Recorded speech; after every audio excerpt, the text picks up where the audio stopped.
de las víctimas y les dije, bueno, pero ¿qué certeza tienen ustedes que sus muchachos murieron?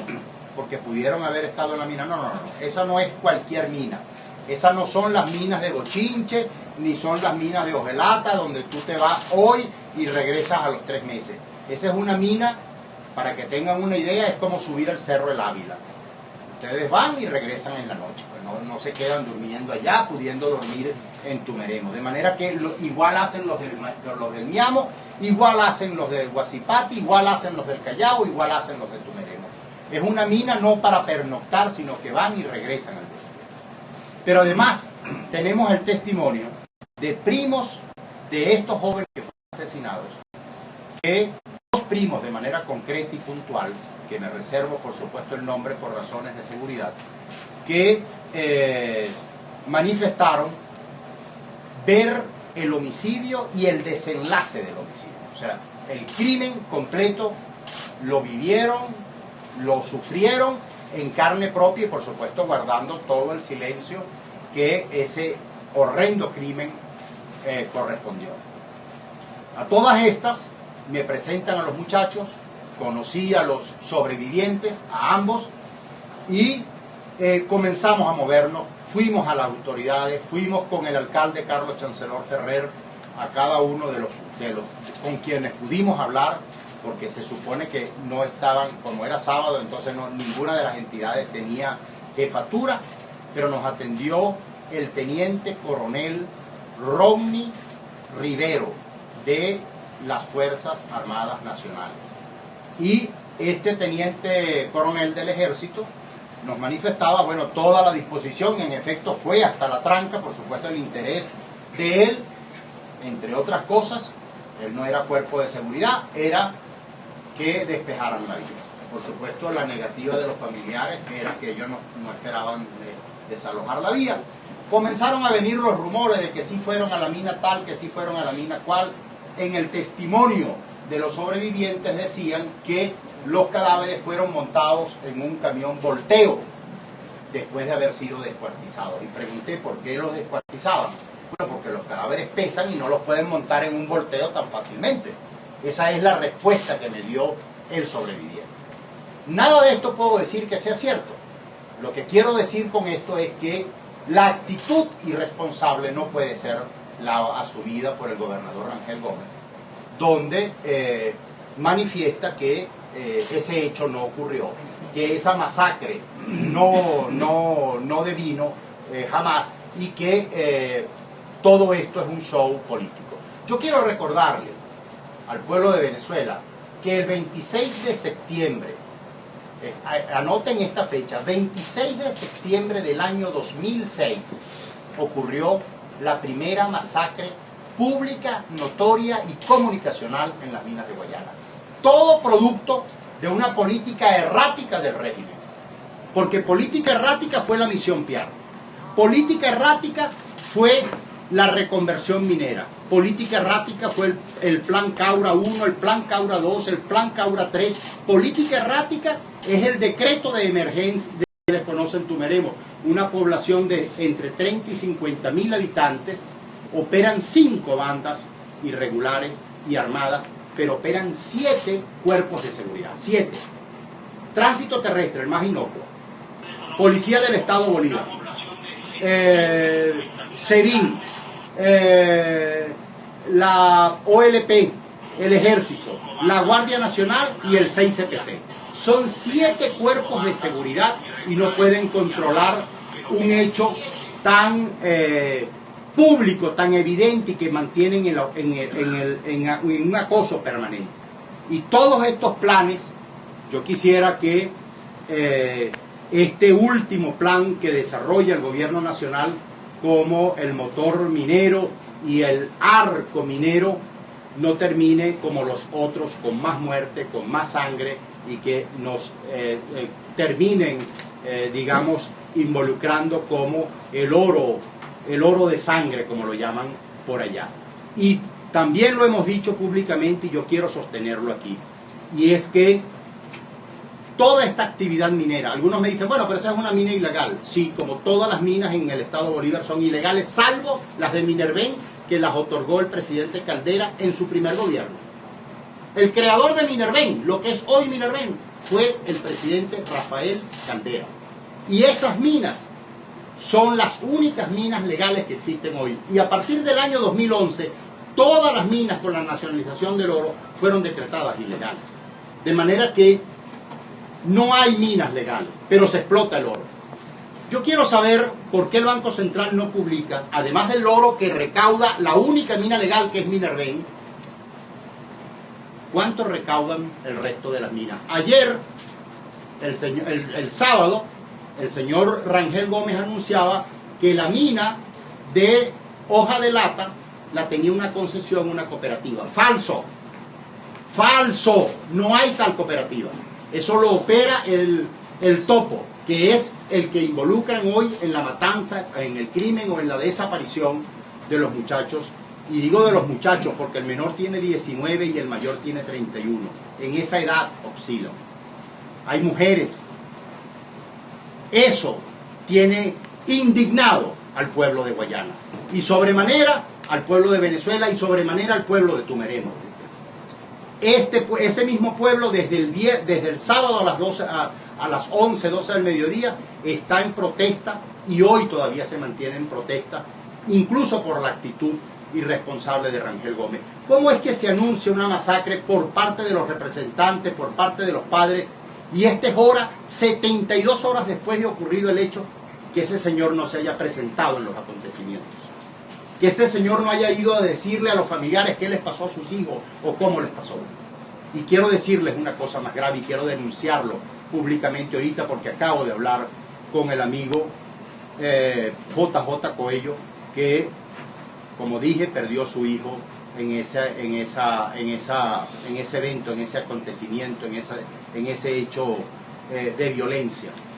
El señor Coello, llegando a la fiscal, los dos fiscales que le nombraron especiales para el caso, él llegó al compromiso de que les iba a llevar a los dos sobrevivientes, con un solo compromiso de parte del fiscal, que no lo delatara, que no delatara a los dos sobrevivientes, que los protegiera, que no le dijera absolutamente a nadie para que tuviera el testimonio de una persona que había vivido en carne propia lo que había acontecido en ese hecho de sangre.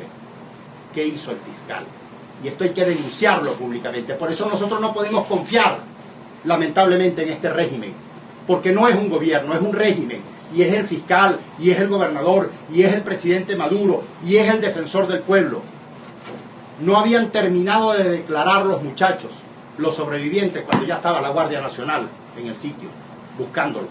Que no se los llevaron detenidos, no se los llevaron presos a la Guardia Nacional, porque los familiares indignados casi queman la Fiscalía del Ministerio Público para proteger a sus hijos, porque son familia de los desaparecidos. Eso es hoy, esta mañana, hoy a las 10, 11 de la mañana. Entonces, lo que está ocurriendo en Tumeremo no tiene precedentes. En el estado Bolívar han ocurrido más de 26 masacres, desde el 26 de septiembre del año 2006 a la fecha. 26 por lo menos que se han conocido públicamente a través de los medios de comunicación. ¿Cuál ha sido el gran detalle? ¿Cuál es la diferencia entre aquellas masacres y esta? Que estas tienen dolientes, que estas tienen padres y madres que están luchando para que los cuerpos y los cadáveres de sus hijos se los entreguen. Porque eso es terrible, no poder decir enterré a mi hijo o pudimos darle cristiana sepultura. Yo no creo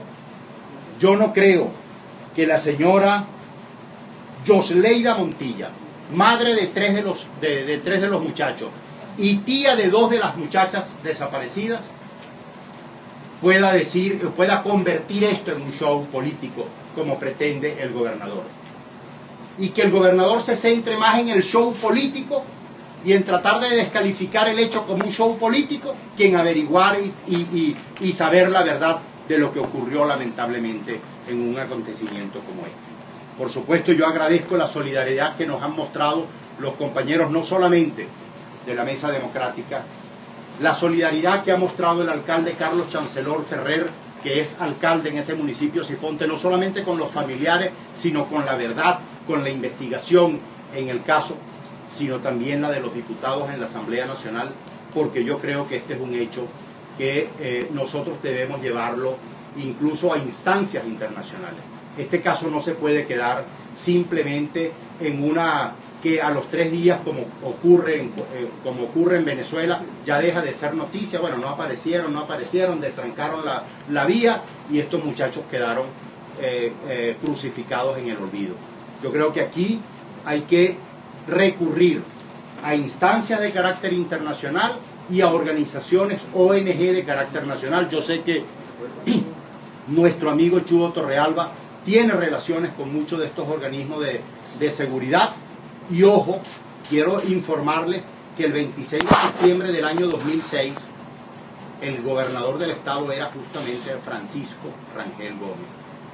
El entonces diputado Andrés Velázquez, en ese entonces no era diputado, y Américo de Gracia, este servidor, hicimos la denuncia pública. ¿Y qué dijo Rangel Gómez el 26 de septiembre? Que eso era un show político. Exactamente recurrió al mismo argumento. Pero ¿qué fue lo que pasó? ¿Qué fue lo que pasó? Lo que pasó fue que en las minas de Mutsupa, que son las minas del Alto Paragua, mataron a 8 personas, pero no contaban que iba a haber un Lázaro. Resulta que uno de los cadáveres que tiraron en el río La Paragua sobrevivió, nadó porque era buzo y llegó a la orilla de La Paragua y pudo echar el cuento y decir quiénes, cuándo, cómo los mataron y dónde estaban los cadáveres, y sobrevolaron y encontraron los cadáveres en el río. Eso ocurrió el 26 de septiembre del año 2006. Hoy, en aquel entonces eran oficiales del ejército que están hoy presos, porque hubo voces valientes que denunciaron el hecho. Aquí lo que no puede haber es un silencio cómplice del país. Lo que no podemos ser es indiferente ante el dolor de las madres y de los padres de mi amigo Coello, que hoy llora a su hijo, que no puede terminar su carrera y que no puede llegarlo a haber graduado de abogado, como me decía su mamá, que era su sueño, ser un abogado de la República, y que trabajaba y vendía oro y hacía negocios con ánimo de crecer. O el caso de José Armando Ruiz Montilla, con escasos 27 años de edad. ¿Ustedes saben cuántos hijos dejó? Ustedes podrán decir que es un padre irresponsable o lo que sea. Dejó 12 hijos. ¿Ustedes saben cuánto dejó el que tiene 31, Néstor Jesús Ruiz? Un hijo y 2 mujeres. Las 2 estaban allí.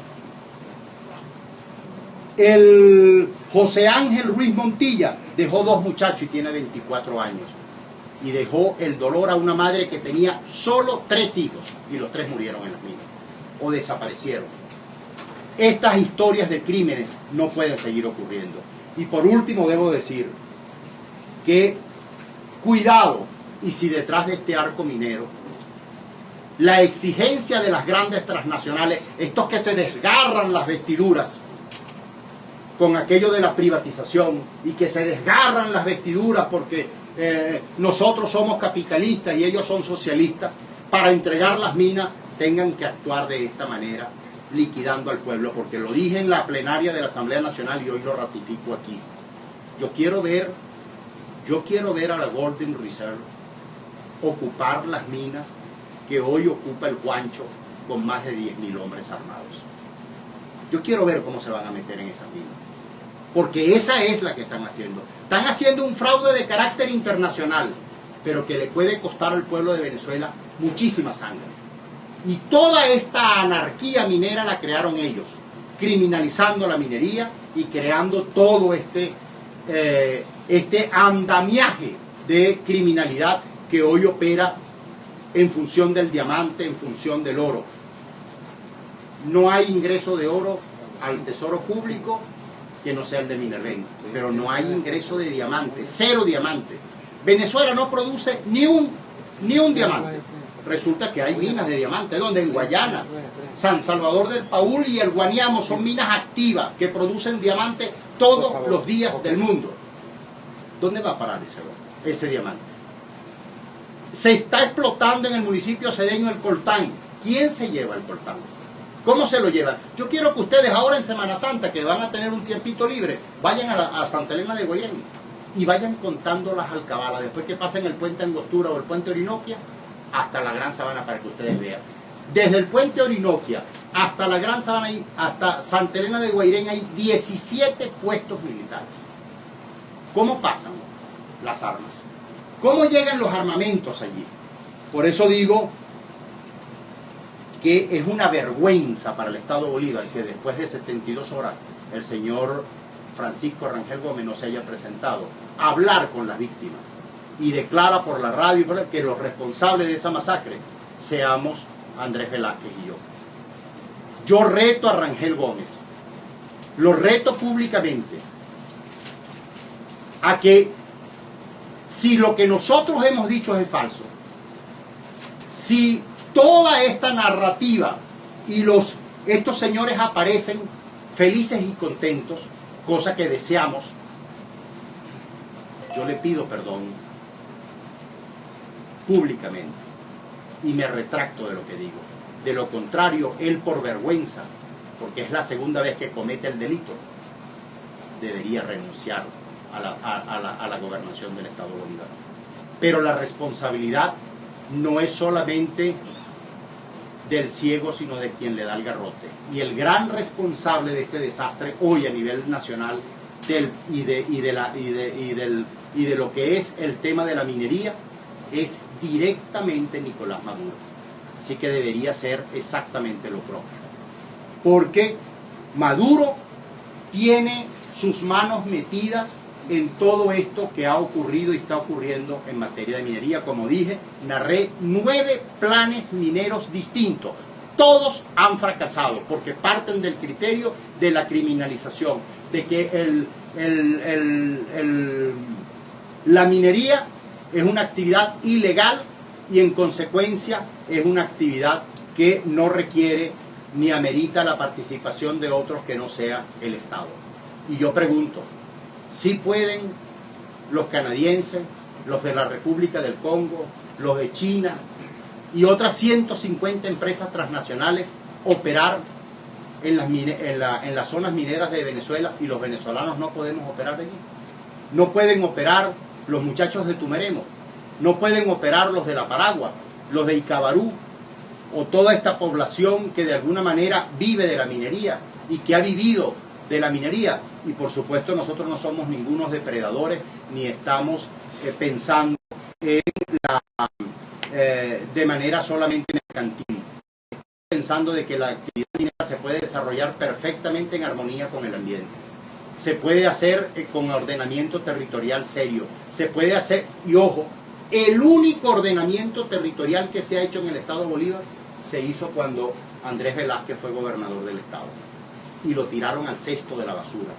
Y el único instituto que había que atendía el tema de la minería en Guayana lo hizo Leopoldo Sucre Figarelli, se llamaba Tecmin CBG, que por cierto lo cerró Rangel Gómez cuando fue presidente de la CBG. De manera que esto es una historia que a mí me resulta demasiado suspicaz.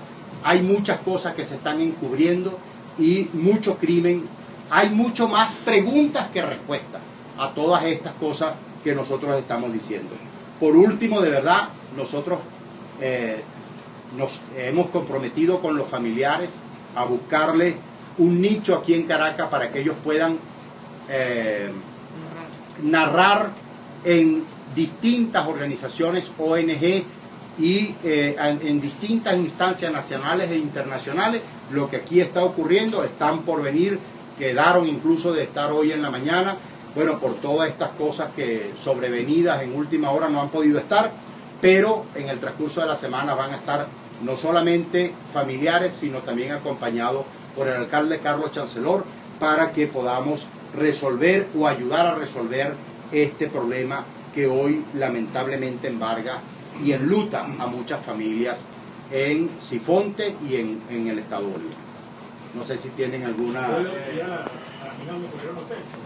¿Perdón? ¿Han podido visitar la mina donde ocurrieron los hechos? No, supuestamente las minas ahorita, esas minas están blindadas por los cuerpos de seguridad del Estado, no hay acceso libremente, o por lo menos hay alcabalas en cada una de ellas, pero tenemos la narrativa pues de los familiares de la víctima. ¿Acompañarán a las familias de las víctimas a instancias internacionales, como por ejemplo la Corte Interamericana de Derechos Humanos o a las ONG que lo visitan las ONG como Amnistía Internacional? Eso es correcto. Nosotros vamos a hacer, y esa es una de las cosas que le estamos pidiendo a nuestro amigo Chugo Torrealba y a la gente que conozca de la materia, pues no somos tampoco expertos en el área, pero sí queremos que se les asista a estos familiares y que le veamos pues el resultado final a esta tragedia, y ojalá pues tenga un final feliz, pero todos los acontecimientos nos llevan a dudar de ese final feliz. Se han calificado a esos sindicatos mineros como grupos guerrilleros y hasta paramilitares. En todo caso, ¿quién tiene el control de allí? Si ya desde hace 10 años han venido ocurriendo matanzas, masacres, hay tanta seguridad, la Guardia Nacional, la PTJ, el SEBIN, pero en realidad, ¿cómo es posible que sean los pranes quienes controlen las zonas y que la manera de dirimir los problemas sea matándose a diestra y siniestra? Supongo, ¿cuál fue la razón para esta masacre? Igual la misma de las anteriores, el control de la zona. Un poco para que nos hable sobre esa situación, ¿no? Cómo civiles, expresidiarios, son quienes mantienen el control, cobran vacunas, mantienen amenazadas a las poblaciones y se roban nuestras riquezas. Bueno, yo lo dije en la Asamblea Nacional en la plenaria. Todo esto lo puede operar el Chingo, y no estoy inventando el nombre, el Chingo opera en el Callao, el Gordo, el Juancho en Las Claritas. Cada zona tiene su plan. Gobernación a Miraflores, a discutir el contrato colectivo de Sidor cuando él no era sidorista. O sea, ¿en manos de quién estamos? Ahora, la gran pregunta es, justamente lo que usted está pensando, eso es el hecho de que todo el oro, todo el coltán y todo el diamante, y cuando digo todo es todo, se lo llevan por los caminos verde oliva. No es cualquier verde, es el verde oliva, y tiene nombre y apellido, y cada comando. ¿Por qué hay 7 cuerpos de seguridad operando en Tumeremo? Cada uno reclama su torta. Y ese es el origen del problema, cuando a una compañía militar hoy le entregan justamente las operaciones de gas, de petróleo y de minería, para legitimar justamente toda esta anarquía, todo este desastre que ha causado toda esta política errática para enriquecerse de manera impune. Dame mi parte de la torta. Eso es lo que le están diciendo. Y en quien le paga al comandante X no le paga al comandante Z. ¿Es grave? Sí, es grave. Pero yo creo que es la hora de decirlo ya. Porque tenemos mucho tiempo diciéndolo de a poquito, con todo, sin tratar de pisar callos, sin tratar de herir susceptibilidades. Pero ¿hasta cuándo? ¿Hasta cuándo? O sea, nos están matando a nuestros muchachos, nos están matando a nuestros hijos, nos están matando a nuestra familia. Tenemos que pagar vacuna. Todos los comercios hoy están de paro en Tumeremo. Todos pagan vacuna. Porque no hay un Al Capone, hay 5 Al Capones. Y cada uno cobra una vacuna distinta y tiene un área distinta. Y trabaja en una mina distinta y hacen una mina diferente. Minerven comparte sus predios mineros con los planes. Y trabaja Minerven por un lado y reportan a la empresa. Eso no los comentan y no los cuentan. En Guaniamo se pelean.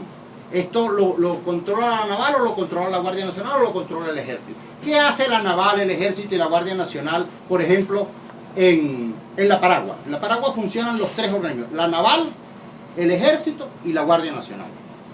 ¿Qué hacen 3 cuerpos de esa naturaleza?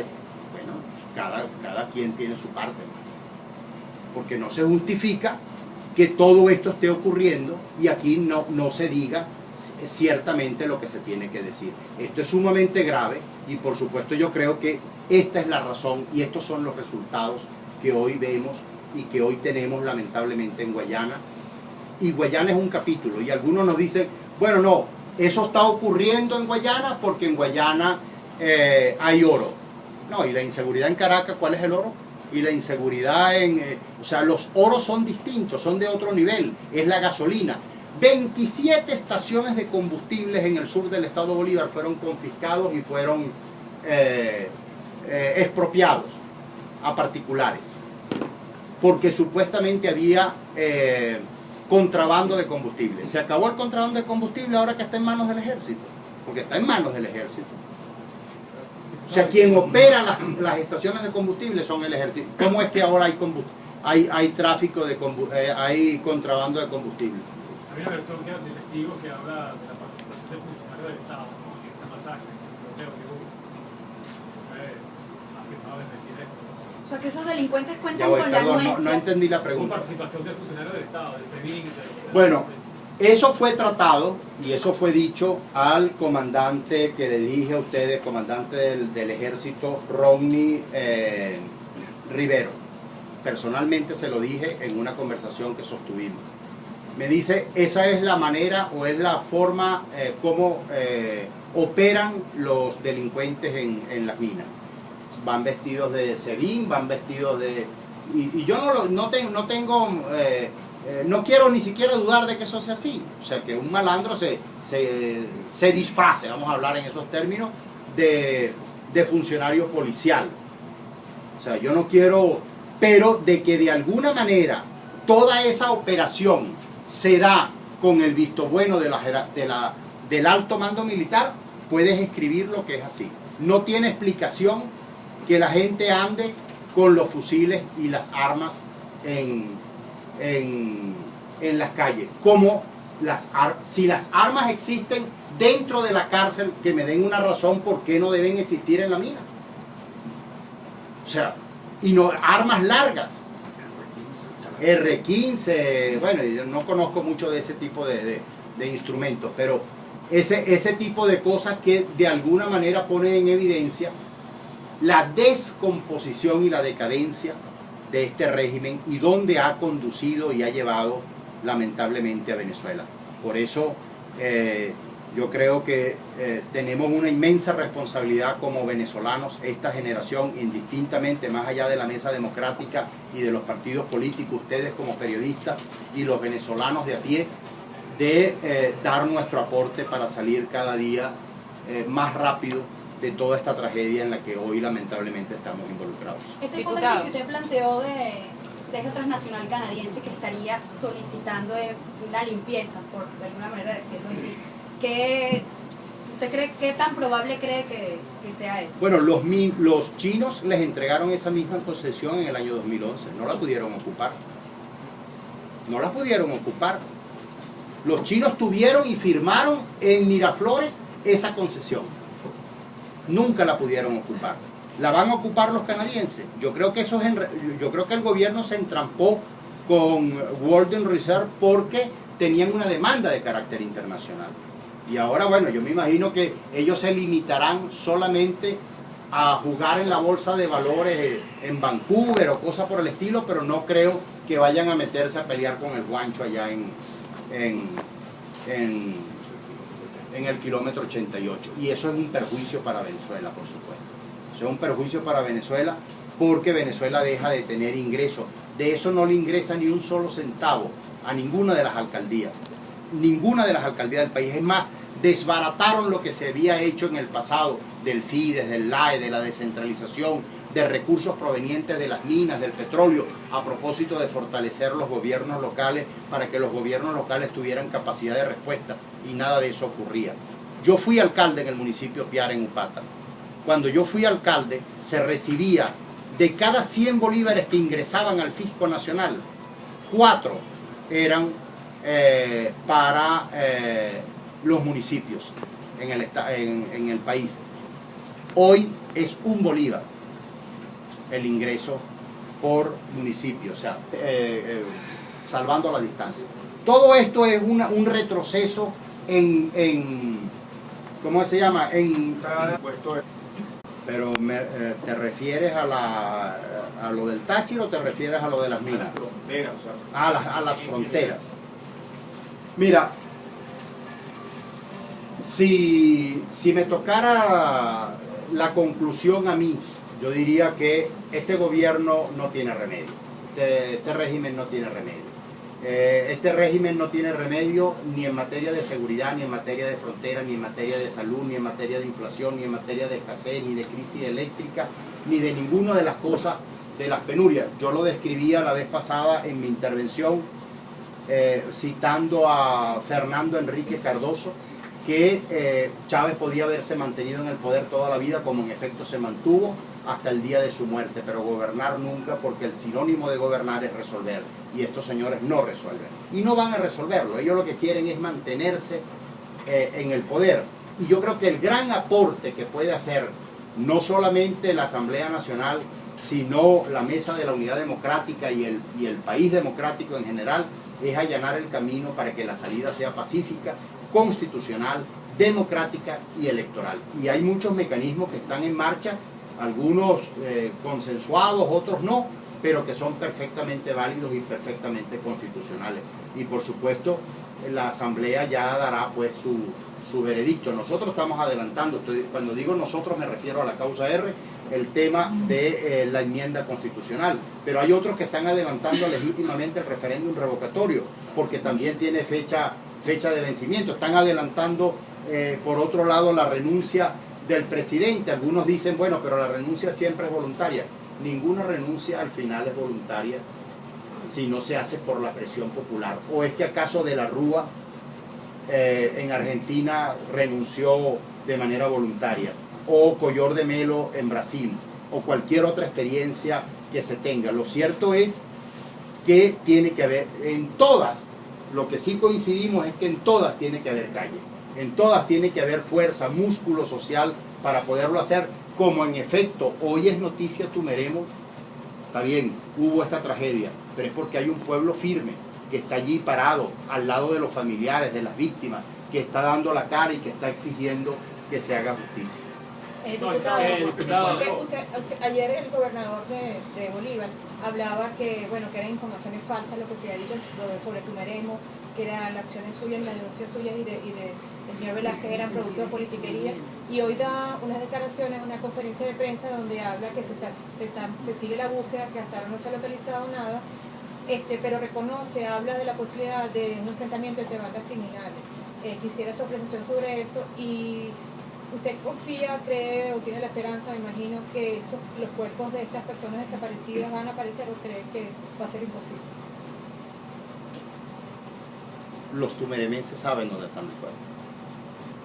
Se los puedo garantizar. La gente de Tumeremo sabe, porque trabajan las minas y saben dónde los tiran, cómo los tiran y cómo los esconden. Saben cómo los desaparecen.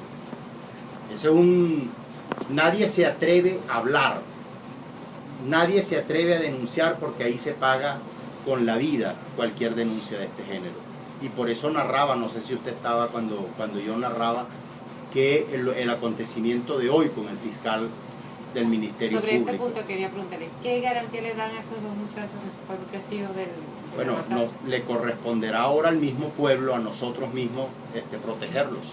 Porque si la fiscal los delató, si la fiscal los puso al escarnio se los sirvió en bandeja de plata a la Guardia Nacional cuando el acuerdo era otro, quiere decir que hubo un hecho sumamente grave, que violaron el acuerdo la Fiscalía. Y la Fiscalía, yo lo he dicho centenares de veces y no me arrepiento ni voy a dejar de decirlo, forma parte del tinglado del régimen, como la Defensoría del Pueblo, como el Consejo Nacional Electoral, como el Tribunal Supremo de Justicia, como la mayoría de los gobernadores de los estados, no solamente del estado de Bolívar, por lo menos 21 de los 24 estados forman parte de eso. Y en relación al tema es que esto puede ser la oportunidad que tiene el pueblo de Tumeremo y los pueblos mineros de ponerle el cascabel al gato y de hacer justicia en estos casos. Estos grupos armados no operan sin el visto bueno de los funcionarios policiales. Aquí tienen a las Fuerzas Armadas, y yo lo dije en la plenaria, aquí tienen a las Fuerzas Armadas distraídas criando pollo en polleras, y sembrando pepino y tomate y pimentón, cuando eso lo puede hacer, y no menosprecio esa tarea, pero eso lo puede hacer cualquier obrero venezolano. Las Fuerzas Armadas están entrenadas, se supone, y estudiaron, es para la defensa nacional, es para que desmentirme.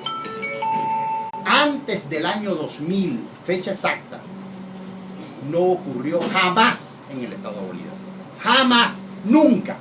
Desde la llegada de Cristóbal Colón hasta el año 2000 no ocurrió jamás un secuestro en el estado de Bolívar. El secuestro ocurrió cuando sacaron a los militares de la frontera para ir al Plan Bolívar 2000, para hacer esta tarea, para hacer la otra, y descuidaron las fronteras o lo comenzaron a distraer en otras tareas distintas. De manera que hay toda una historia de tragedia en esto. Yo creo que la mejor manera de ponerle un correctivo a todo esto es cambiando de régimen, y en eso estamos trabajando. Pero mientras tanto no podemos dejar de hacer la tarea menuda, la tarea diaria, y mi responsabilidad no es estar al lado de Rangel Gómez. Mi responsabilidad es estar al lado de las víctimas, al lado de los familiares, al lado de los padres y de las madres que perdieron o que tienen a sus hijos desaparecidos. Diputado, se buscará una comisión internacional, como por ejemplo pasó en México con los estudiantes de Iguala. Bueno, yo lo cité en estos días. Para esclarecer el caso. Yo lo cité en estos días. El gobernador del estado de la provincia de Guerrero se llamaba Ángel Aguirre Rivero. Se llamaba o se llama. Ahorita ando huyendo. Y dijo exactamente lo que dijo Rangel Gómez aquí, que esa masacre no había ocurrido y que esos muchachos seguramente estaban de parranda. Bueno, desaparecieron, los quemaron, los botaron en un basurero, y yo creo que nosotros tenemos que llegar a esos niveles aquí en Guayana, porque hay muchísima gente que está involucrada en este tipo de hechos. ¿Qué opina usted de esa teoría de que un enfrentamiento entre bandas criminales sería la causa del incidente de Tumarenga, como dijo el gobernador? Ah, pero sí hubo entonces enfrentamientos, sí hubo muertos. Eso es lo que dice. Bueno, pero ¿cómo sabe Rangel Gómez que hubo enfrentamientos si él está diciendo que esa es una fábula mía? Y lo amenazó porque, con demandarlo. Así es, y me amenazó con demandarme. ¿Qué piensa hacer usted en ese caso? Bueno, lo mismo que hicimos cuando denunciamos la mafia del hierro, la mafia de la cabilla, la mafia del oro. Seguir dando la cara. Se desmanteló en esa oportunidad la mafia del hierro, se desmanteló la mafia de la cabilla. A lo mejor ahorita se volvieron a recomponer con otros actores. O sea, todas estas operaciones que nosotros denunciamos en el pasado dieron su resultado, las llevamos a la fiscalía. Estuvo preso Luis Velázquez. ¿Quién era Luis Velázquez? El gobernador desmintió que la mafia de la cabilla no existía, y luego tuvo que admitir que su jefe de finanzas era el rey de la cabilla, Luis Velázquez. Estuvo preso.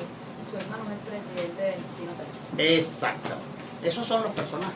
¿Todos los involucrados son venezolanos o hay hasta ahora los 17 que fueron identificados? Recuérdate que hay 28 desaparecidos y hay 17 identificados, porque ¿cómo se llama? El sobreviviente dice haber contado 28 cadáveres y dice haber identificado 17, porque muchos de ellos son familia de los dos sobrevivientes, y él no conoce a los otros 11 porque, bueno, no sabe quiénes son, porque pueden venir de otra zona, pueden venir del Niamo, pueden venir del Callao, pueden venir de Guasipati o de cualquier otra zona del estado, que las zonas mineras migran. 28. Son venezolanos. ¿Serían venezolanos los 17 identificados? Los 17 son venezolanos.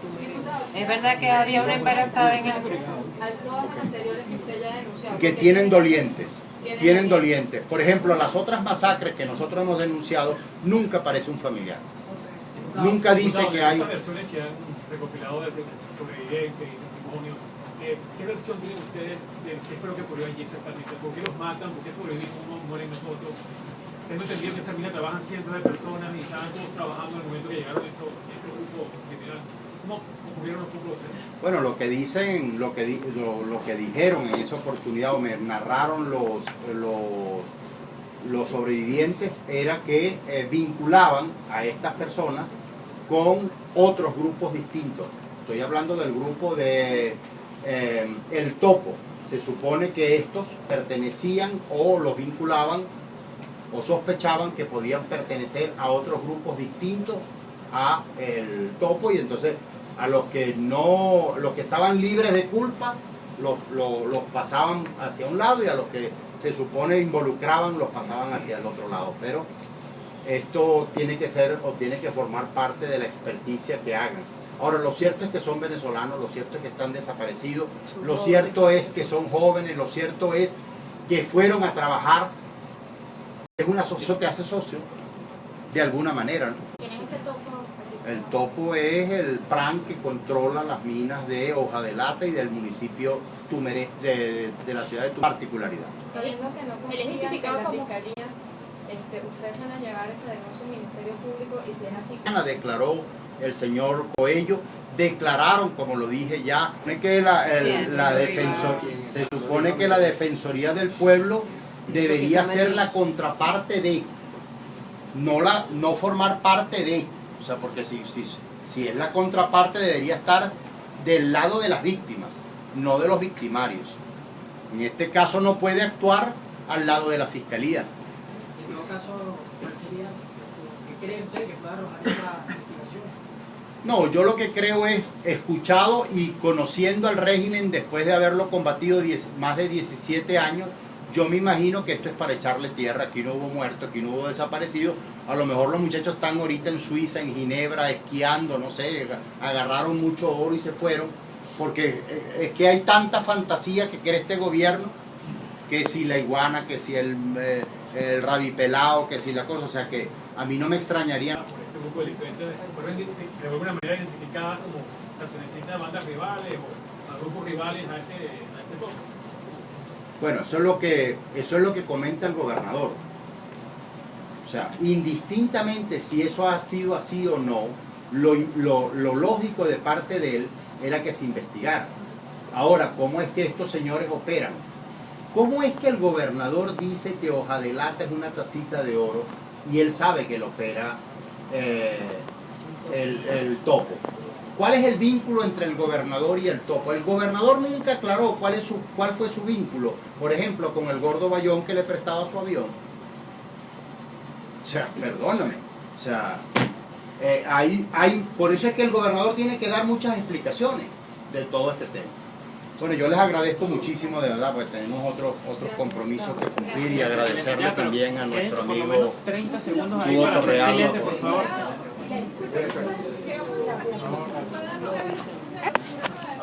Esta fue la rueda de prensa del diputado Sí. Américo de Gracia, actuando como vocero de la Mesa de la Unidad Democrática sobre el tema de la masacre de Tumeremo. Aquí.